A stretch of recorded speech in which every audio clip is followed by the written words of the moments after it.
साथियों, जय जवान जय किसान।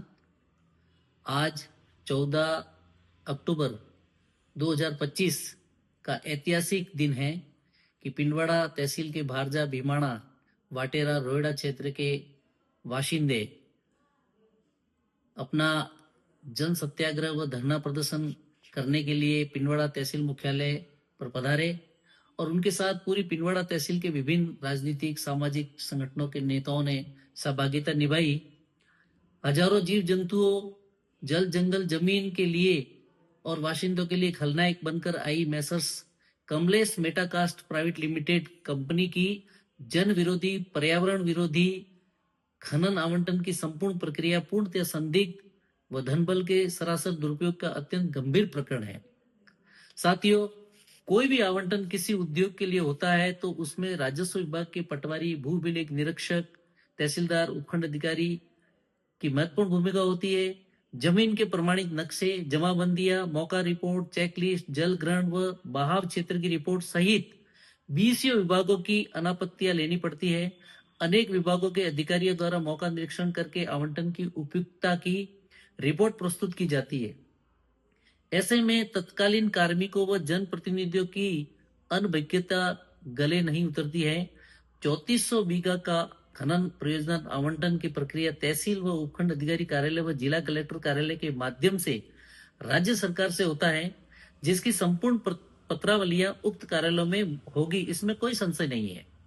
ये बात अलग है कि तत्कालीन राज्य सरकारों ने इस कंपनी की आवंटन पत्रावलियों को अनियमितताओं के कारण या कमियों के कारण निरस्त किया था, परंतु तत्कालीन राज्य सरकारें इस जन विरोधी आवंटन के विरुद्ध प्रतिबद्ध नहीं रही, वरना माननीय उच्च न्यायालय से एक तरफा आवंटन के बारंबार आदेश जारी नहीं करवा पाती ये कंपनी।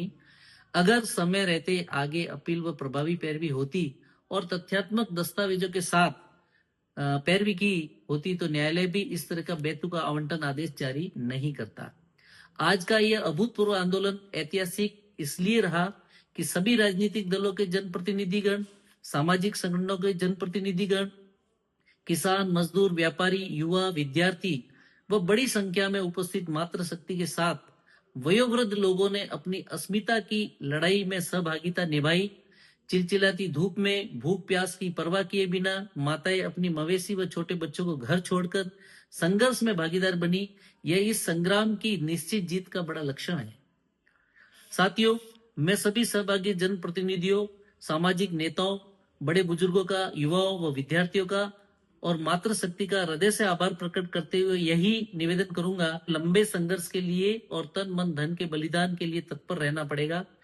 प्रतिनिधि मंडल के साथियों पर भरोसा रखो और कानूनी लड़ाई, राजनीतिक लड़ाई व धरातल की इस लड़ाई को अंजाम तक पहुंचाने के लिए लंबा संघर्ष करना पड़ेगा। सत्य की जीत होती है, हम लड़ेंगे भी और जीतेंगे भी। साथियों, पिंडवाड़ा एक छोटी सी तहसील है, परंतु इसमें दो बड़े सीमेंट प्लांट है और उसके आसपास के आप देखोगे लोगों का जीना हराम हो गया है। लोगों के मकानों में दरार पड़ रही है, रात को नींद नहीं कर पाते, छोटे छोटे बच्चे, उनके ऊपर कितना दुष्प्रभाव हो रहा है, इतना ब्लास्टिंग हो रहा है, इतना डस्ट उठ रहा है, पूरी परिस्थिति नष्ट हो गई है, जल का बेरहमी से शोधन हो रहा है और हमारे स्थानीय लोगों को रोजगार भी नहीं है। हमारे लोग बाहर कमाने जा रहे हैं और ये लोग यहाँ पे करोड़ों अरबों रुपए कमा रहे हैं, हमारे प्राकृतिक संसाधनों का शोषण कर रहे हैं।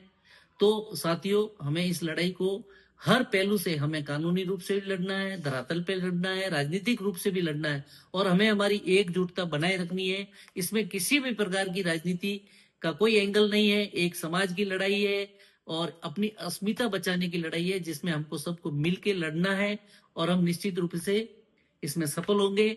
मैं सरकार से भी अपील करना चाहता हूं कि जन भावनाओं का आदर करते हुए आप इस पे संज्ञान लें, इसमें टीम बनाए और न्यायालय के लिए एक और कमेटी बना के और उसमें रिवीजन याचिका लगा के इस आवंटन को निरस्त करवाए।